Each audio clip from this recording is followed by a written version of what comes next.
السلام علیکم ورحمۃ اللہ وبرکاتہ ان الحمد للہ والصلاة والسلام علی خیر خلقہ محمد وعلی اہلہ واہل بیتہ ومن تبعہم باحسان الی یوم الدین.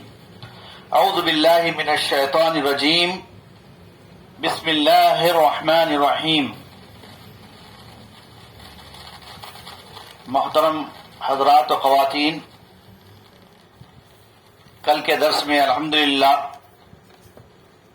3 اہم باتوں کا ذکر ہوا تھا. 3 ایسے اعمال جن کا اہتمام کرنے سے ہم اور آپ جن و شیاطین کے شر سے اور شیطانی وسوسوں سے بچ سکتے ہیں، محفوظ رہ سکتے ہیں. تو اسی کے تسلسل میں، کنٹینیوشن میں آج 7 باتیں ہوں گی. ان تمام باتوں کو آپ اچھی طرح سمجھ لیں اور ان چیزوں پر عمل کریں تو انشاءاللہ العزیز ہم ہر قسم کے شیاطین سے، جنات سے، ان کی شرارتوں سے، ان کی ایذا رسانیوں سے انشاءاللہ محفوظ رہیں گے. تو پھر ایک مرتبہ دہرا دیتا ہوں، کل جو باتیں ہم نے پڑھی تھی اس میں شیطان کے وسوسوں سے بچنے کے لیے سب سے پہلے ہمیں اللہ تعالیٰ کی پناہ میں آنا چاہیے. اعوذ باللہ من الشیطان الرجیم، اس کی تفصیل میں نے کل بتائی تھی. پھر دوسری بات، دوسرا عمل معوذتین، سورۃ الفلق اور سورۃ الناس کا پڑھنا، یہ بہت ہی فائدہ مند ہے.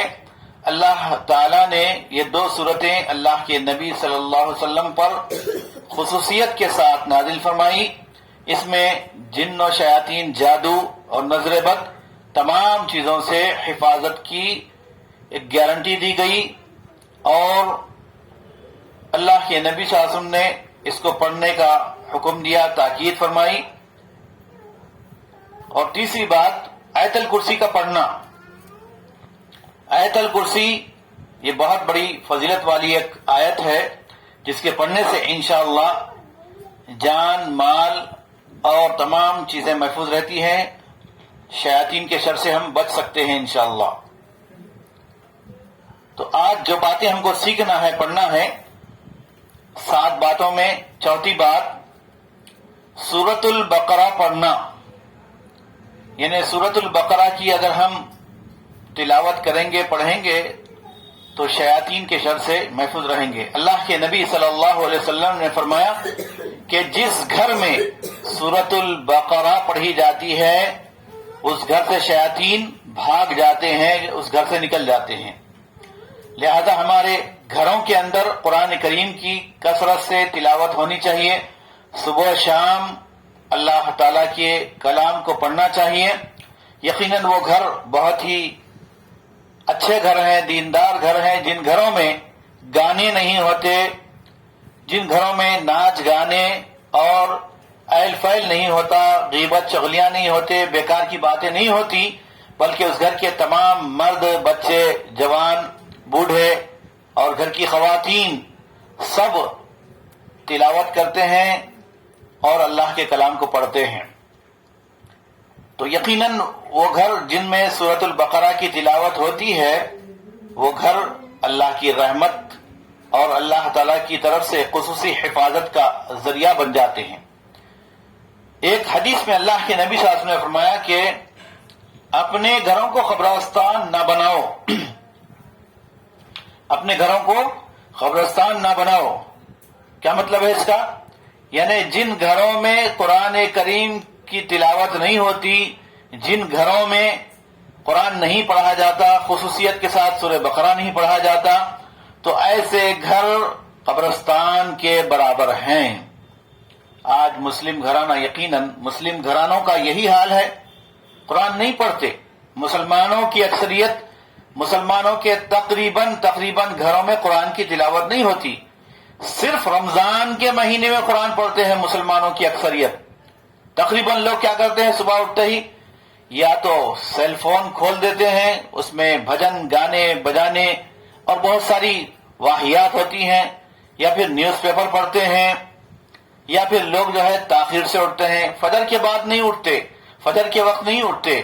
تو یہ سب سے پہلے ایسے گھر نحوست والے ہیں، ایسے گھر جس میں بچے بوڑھے بڑے عورتیں مرد خواتین کی صبح اللہ کے کلام سے اور اللہ کی عبادت سے نہیں ہوتی، تو ایسے گھر یقیناً قبرستان ہے۔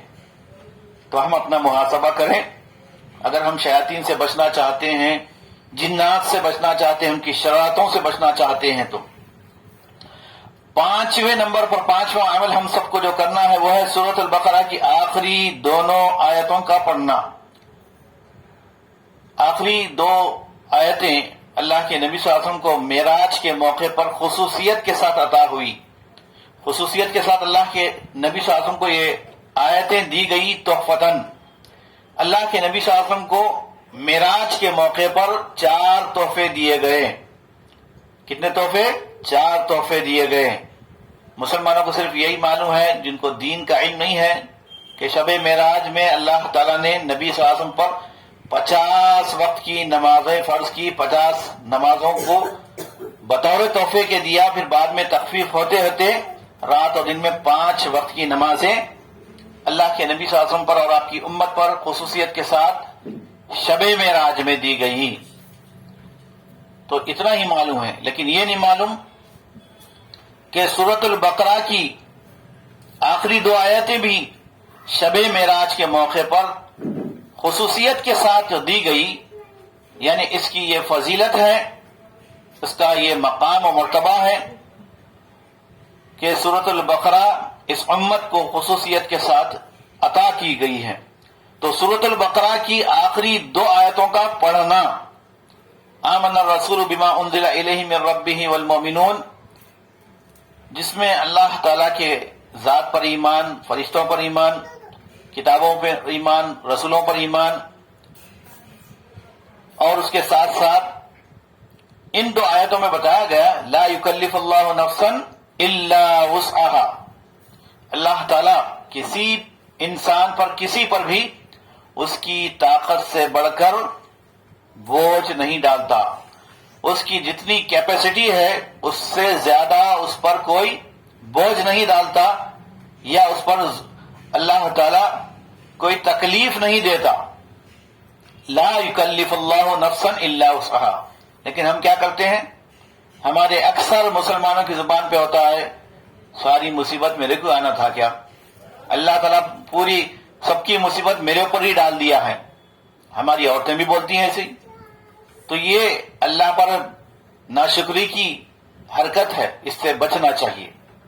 الغرض سورۃ البقرہ کا پڑھنا، اس کا اہتمام کرنا، اور خاص طور سے ان سورت میں جو پیغام دیا گیا ہے، جو سبق دیا گیا ہے، اسے سمجھنا اور اس کے مطابق زندگی گزارنا ہے۔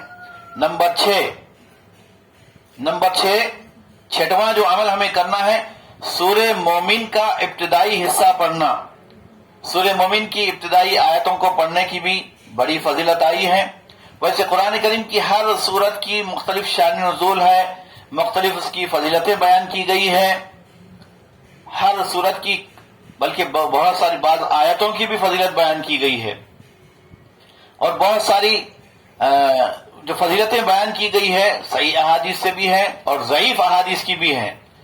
تو صحیح احادیث کی جو باتیں ہیں اسے ہمیں لینا چاہیے۔ تو یہاں پر بتایا جا رہا ہے کہ سورہ مومن کا ابتدائی حصہ پڑھیں ہم۔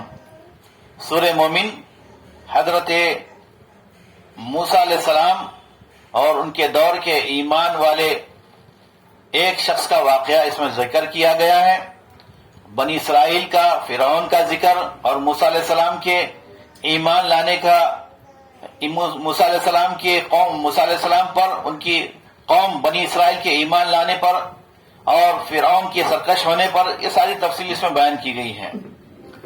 نمبر 7 لا الہ الا اللہ وحدہ لا شریک لہ لہ الملک ولہ الحمد وہو علی کل شیء قدیر کا زیادہ سے زیادہ ورد کرنا، پڑھنا چاہیے۔ لا الہ الا اللہ وحدہ لا شریک لہ لہ الملک ولہ الحمد وہو علی کل شیء قدیر۔ جو شخص صبح میں 100 مرتبہ یا رات میں 100 مرتبہ اسے پڑھتا ہے، ہر چیز سے، ہر بلا سے، آفت سے محفوظ ہو جاتا ہے انشاءاللہ۔ تو ہم اس کا اہتمام کریں، اس کلمے کا، اس جملے کا، اس دعا کا۔ نہیں کوئی معبود برحق سوائے اللہ تعالی کے، وحدہ، وہ اکیلا ہے، لا شریک لہ، اس کا کوئی شریک نہیں، پارٹنر نہیں، لہ الملک، اقتدار اور ملک، سلطنت، حکومت سب اللہ تعالیٰ کے ہاتھ میں ہے، ساری کائنات کی حکمرانی اللہ تعالیٰ کے ہاتھ میں ہے۔ وَلَهُ الْحَمْدُ، اور ہر قسم کی حمد و ثنا، تعریف صرف اللہ تعالیٰ ہی کے لیے ہے۔ وَهُوَ عَلَى كُلِّ شَيْءٍ قَدِيرٌ، اور وہ ہر چیز پر قدرت رکھنے والا ہے، قادر ہے۔ یہ زیادہ سے زیادہ پڑھیں۔ 8واں عمل ہے اللہ تعالیٰ کا کثرت سے ذکر کرنا۔ نبی صلی اللہ علیہ وسلم نے ایک شخص سے فرمایا کہ تم اپنی زبان کو ہر وقت اللہ کے ذکر سے تر، یعنی بھیگی ہوئی رکھو، ہمیشہ اپنی زبان کو جو ہے اللہ کے ذکر سے معمور رکھنا چاہیے۔ الحمدللہ، اللہ اکبر، یہ ہر وقت ہماری زبان پہ ہونی چاہیے۔ چلتے پھرتے، اٹھتے بیٹھتے اور کسی سے ملاقات کریں تو السلام علیکم ورحمۃ اللہ وبرکاتہ، یغفر اللہ لنا ولکم، کسی نے آپ کو کچھ دے دیا، کچھ آپ کے ساتھ احسان کیا تو آپ کیا کریں گے؟ بارک اللہ، حیاک اللہ، ماشاء اللہ، تبارک اللہ۔ ایسے کلمات آج دکھنے کو نہیں ملتے، لوگوں کی زبانوں پہ نہیں ہوتے۔ کیوں نہیں ہوتے؟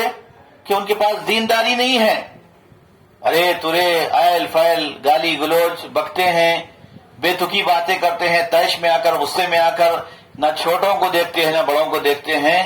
تو ادب و احترام اور بڑوں کا جو ہے بڑوں کا احترام اور بڑوں کی جو ہے چھوٹوں پر شفقت، یہ سارے چیزیں آج امت سے رخصت ہو گئی ہے۔ تو اللہ تعالیٰ کا کثرت سے ذکر کریں۔ جو وقت آپ دوسرے کی برائی بیان کرنے کے لیے بیٹھتے ہیں، غیبتیں کرتے ہیں، لمبی چوڑی بیکار کی باتیں سنانے کے لیے جمکھٹا ہوتا ہے خاندان کے سارے لوگ، تو ایسے گھرانوں کے لیے سبق ہے کہ وہ ان بےہودہ محفلوں سے فوری ان کو برخاست کریں۔ ایک حدیث سناتا ہوں، اللہ کے نبی صلی اللہ علیہ وسلم نے فرمایا کہ جس محفل میں، جس بیٹھک کے وقت اگر دنیا کی باتیں ہوئی، ادھر ادھر کی باتیں ہوئی اور اللہ کا ذکر نہیں ہوا، اللہ کے نبی صلی اللہ علیہ وسلم پر درود شریف نہیں پڑھے، تو اللہ کے نبی صلی اللہ علیہ وسلم نے فرمایا کہ قیامت کے دن ایسی بیٹھکیں، ایسی مجلسیں حسرت اور ندامت کی ہوں گی۔ بہت افسوس کریں گے لوگ، کاش کہ ہم جو وقت بیٹھ کر لوگوں کی برائی کرتے تھے، بیکار باتیں کرتے تھے، ہم اللہ کا ذکر کیے ہوتے، کتنا اچھا ہوتا۔ تو انسان کے مختلف افعال و تصرفات اور حالات سے متعلق معصور اذکار کی پابندی کرنا بھی اسی میں داخل ہے۔ جو میں نے ابھی باتیں بیان کی ہیں وہ تمام باتوں کا خلاصہ اس میں آ چکا ہے۔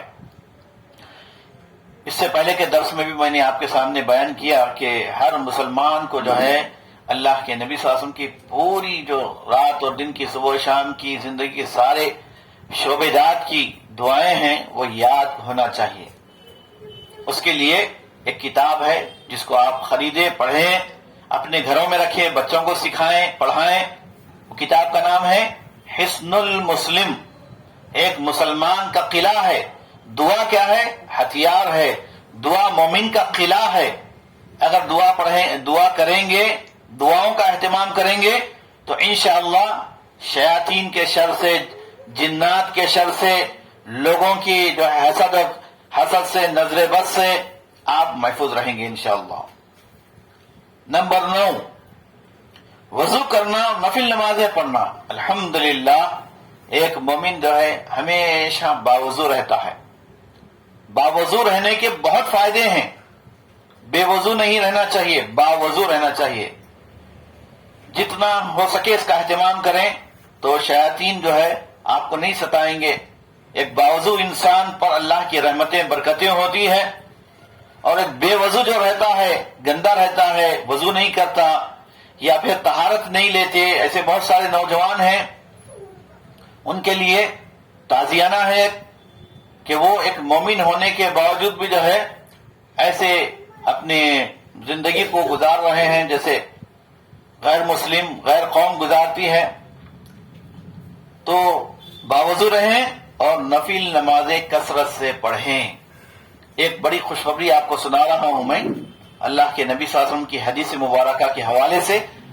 ایک صحابی اللہ کے نبی صلی اللہ علیہ وسلم کی خدمت میں آ کر انہوں نے عرض کیا، میری خواہش ہے، میری تمنا ہے اللہ کے نبی کہ آپ کے ساتھ میں جنت میں رہوں، میں آپ کے ساتھ جنت میں رہوں، آپ کی رفاقت مجھے نصیب ہو. تو اللہ کے نبی صلی اللہ علیہ وسلم نے فرمایا کہ اگر تم یہ چاہتے ہو کہ جنت میں میرے ساتھ رہو، تو نبی صلی اللہ علیہ وسلم نے فرمایا فَأَعِنِّي عَلَيَّ بِكَثْرَةِ السُّجُودِ، میرے ساتھ تم جنت میں رہنا چاہتے ہو تو کثرت سے خوب تم جو ہے نفل نمازوں کا اہتمام کرو. اس کا کیا مطلب ہے؟ فرض نہیں پڑھنا ہے کیا؟ یعنی فرض تو پڑھنا ہی ہے، فرض نمازوں کے فرائض کے علاوہ نوافل کا بھی اہتمام کرنا تاکہ شیاطین کے شر سے بھی ہم محفوظ رہیں اور جنت میں اللہ کے نبی صلی اللہ علیہ وسلم کی رفاقت نصیب ہو. اللہم اجعلنا منہم. اللہ تعالیٰ ہم سب کو اس کی توفیق عطا فرمائے. آخری بات ہے، 10ویں بات، فضول نگاہ، غیر ضروری گفتگو، زیادہ کھانا اور لوگوں کے ساتھ زیادہ ملنا جلنا بیٹھنا، یہ 4 باتیں ہیں. دیکھیے، فضول نگاہ کیا مطلب ہے اس کا؟ ہر وقت نگاہ ادھر ادھر دوڑا رہی، یہ جائز نہیں ہے ایک مومن کے لیے. اللہ تعالیٰ نے سورہ حجرات میں ایمان والے مردوں کو بھی اور ایمان والی عورتوں کو بھی پردہ کرنے کا حکم دیا. پردہ جو ہے صرف حجاب ڈال لینے کا نام نہیں ہے، برقع پہن لینے کا نام نہیں ہے، نگاہوں کو نیچی رکھنے کا نام ہے پردہ، جس کو سورہ حجرات میں غض بصر کہا گیا. اے نبی صلی اللہ علیہ وسلم، قل للمؤمنین، ایمان والوں سے، مومنوں سے، مسلمانوں سے کہہ دیجئے کہ اپنی نگاہیں نیچی رکھیں. اور اسی طرح آپ ایمان والی عورتوں سے کہہ دیجئے وَقُلْ لِلْمُؤْمِنَاتِ أَن يَغْضُضْنَ أَبْصَارَهُنَّ، کہ اپنی نگاہوں کو نیچے رکھیں. عورتوں کو بھی حکم دیا گیا، مردوں کو بھی حکم دیا گیا، کیونکہ جب نگاہیں بھٹکتی ہیں تو گناہ کرتی ہے. وہ گناہ کا اثر اس کے دل دماغ پر ہوتا ہے، پورے باڈی پر ہوتا ہے، اور شیطان بہت جلد آنکھوں کے ذریعے سے، نگاہوں کے ذریعے سے دل دماغ میں، پوری باڈی میں داخل ہوتا ہے. ایک اہم بات بتا رہا ہوں میں آپ کو. اکثر ہم دیکھتے ہیں بھائی نظر لگ گئی ہے، ہم کو نظر لگ گئی ہے.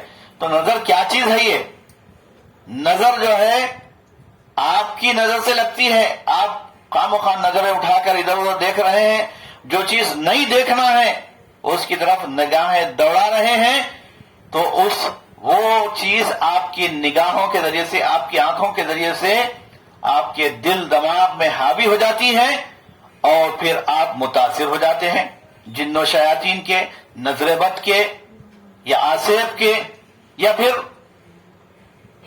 سحر امراض کے. کیا مطلب ہے اس کا؟ یعنی ساری رپورٹس نارمل ہیں، ہر جگہ ہر ڈاکٹر کے پاس بتا کر ٹیسٹ کروا لیا، یہ بیماری ہے ٹیسٹ کرائے، وہ بیماری ہے ٹیسٹ کرائے، لیکن سارے ڈاکٹروں نے رپورٹ کو نارمل بتایا کہ آل رپورٹس نارمل. تو ہے کیا چیز؟ یہ وہی چیز ہے، رپورٹ تو نارمل ہے لیکن آپ کی نگاہوں کے ذریعے سے شیاطین آپ کے اندر داخل ہوئے اور پیٹ کے سسٹم کو انہوں نے بگاڑ دیا، دماغ کو کبھی ڈپریشن میں مبتلا کر دیا، دل کے اندر جو ہے خوف اور ڈر لا دیا. تو اس لیے آپ کو کیا ہوتا ہے؟ کبھی خلجان ہوتا ہے، یعنی پالپیٹیشن بڑھ جاتا ہے اور دل کی دھڑکن بڑھ جاتی ہے، ہول گھبراہٹ بڑھ جاتی ہے. اس پر انشاءاللہ میں تفصیل سے پھر کبھی بیان کروں گا، وقت کافی ہو رہا ہے. لیکن آخری یہ اہم ترین بات ہے کہ اپنی نگاہوں کو بچائے رکھیں. آپ غیر ضروری گفتگو نہ کریں. جتنا بولنا ہے بولنے سے پہلے تول لینا چاہیے. پہلے تولیں پھر بولیں. ہم کیا کرتے ہیں، پہلے بول دیتے ہیں، بعد میں پھر افسوس کرتے رہے میں نہیں بولنا تھا، ایسا اتنا بول دی میں. تو یہ نادانی ہے، بیوقوفی ہے. عقل مند جو ہے سوچتا ہے پھر بولتا ہے، اور نادان بیوقوف پہلے بول دیتا ہے پھر سوچتا ہے. زیادہ کھانا یہ آج تو اتنی خطرناک بیماری ہے. آپ کو میں بتاؤں کہ اکثر لوگوں کی موت زیادہ کھانے سے ہوئی ہے. اکثر لوگ بیماریوں مبتلا زیادہ کھانے سے ہوئے ہیں. اکثر لوگ نفسانی خواہشات کے غلام زیادہ کھانے سے ہوئے ہیں. خوب کھانا کھاتے رہنا، 3 ٹائم بس نہیں ہوتا. صبح کھانا، ناشتے سے پہلے کھانا، ناشتے کے بعد کھانا، پھر 12 بجے کھانا، پھر پینا، پھر اس کے بعد پھر کھانا، پھر لنچ، پھر لنچ کے بعد پھر چلتے رہتا، چبینا، منہ چلتے رہتا ہے، کھاتے رہتے لوگ. تو ایسا کو بیل کہا گیا. بیل کیا کرتے ہیں؟ گھاس خوب کھا لیتا ہے بیل، پھر اس کے بعد جگالی کرتا ہے. تو ایسے لوگ اکثر ہم دیکھتے ہیں چنگم کھا کر اس کی جگالی کرتے ہیں. جیسا گٹکا ڈال لیتے ہیں، جگالی کرتے ہیں. تو یہ سب جو ہے جانوروں جیسے لوگ ہیں جن کو اللہ نے اشرف المخلوقات بنایا، لیکن زیادہ کھا کر خوب کھا کر اپنے پیٹ کو انہوں نے برباد کر لیا. انسان کو 2 چیزیں تباہ برباد کر دیتی ہے، ایک پیٹ کی خواہش اور اس کے نفس کی خواہش. شکم اور شہوت تباہ کن بیماریاں ہیں. شکم اور شہوت دونوں کے درمیان صرف ایک بالش کا فاصلہ ہے. تو یہ چیزیں ایسی ہے جس سے شیاطین بہت جلد اندر داخل ہوتے ہیں. اور کھانے والے لوگ کیسے ہیں؟ بسم اللہ بول کر تو کھانا یاد ہی نہیں رہتا، کھا لیتے ہیں پہلے. اگر کوئی ایک آدھ آدمی بولنے والا ہے تو بولتا ہے، باقی سب جو ہے خوب زٹ کھانا کھاتے ہیں، پیتے ہیں. تو بتائیے بیماریاں بڑھیں گی نہیں بڑھیں گی؟ شیاطین ہمارے پر مسلط ہوں گے نہیں ہوں گے؟ جنات آئیں گے نہیں آئیں گے؟ ہم خود بول رہے ہیں کہ آ بیل مجھے مار. ہم اہتمام شریعت کا نہیں کرتے، اللہ کے نبی صلی اللہ علیہ وسلم کی تعلیمات پر عمل پیرا نہیں ہوتے. تو یہ ساری چیزیں ہم کو سیکھنا ہے. آخری بات یہ بتائی جا رہی ہے 10ویں پوائنٹ میں کہ نفس کی قوت روحانی کمزور ہو جاتی ہے. آپ کی روح جو ہے وہ کمزور ہو جاتی ہے. روح کو تقویت دینا ہے.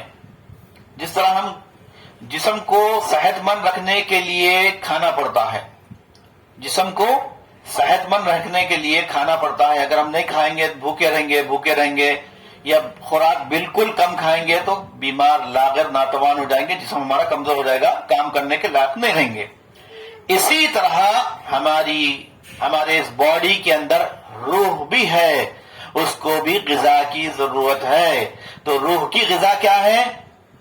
اللہ تعالی کا ذکر ہے، قرآن کریم کی تلاوت ہے، نمازوں کی پابندی ہے، زبان کا صحیح استعمال کرنا ہے، دین کی دعوت پیش کرنا ہے، انسانیت کو خیر کی طرف لانا ہے، توحید سمجھنا ہے، سمجھانا ہے. یہ سب جو ہے اگر ہم روح کو مضبوط رکھنا چاہتے ہیں تو ہم اللہ کا ذکر کریں، قبر کو یاد کریں، موت کو یاد کریں، آخرت کی تیاری کریں. یہ ساری چیزیں اللہ تعالیٰ نے ہم کو دیا ہے. یہ ہمارے سسٹم میں، ہمارے نظام میں ہونی چاہیے. رات و دن ہم جو ہے اسی طریقے سے گزاریں جیسا اللہ تعالیٰ نے ہم کو قرآن میں اور جس طرح اللہ کے نبی صلی اللہ علیہ وسلم نے اپنی سیرت طیبہ میں بتایا ہے. الغرض ان ساری باتوں کو آپ یاد رکھیں، سمجھیں، اپنی آل اولاد کو بتائیں، گھر والوں کو بتائیں، اور اس کے ذریعے سے اپنی دنیا اور آخرت بہتر بنائیں. ربنا آتنا فی الدنیا حسنہ وفی الآخرۃ حسنہ وقنا عذاب النار. سبحان ربک رب العزۃ عما یصفون وسلام علی المرسلین والحمد للہ رب العالمین.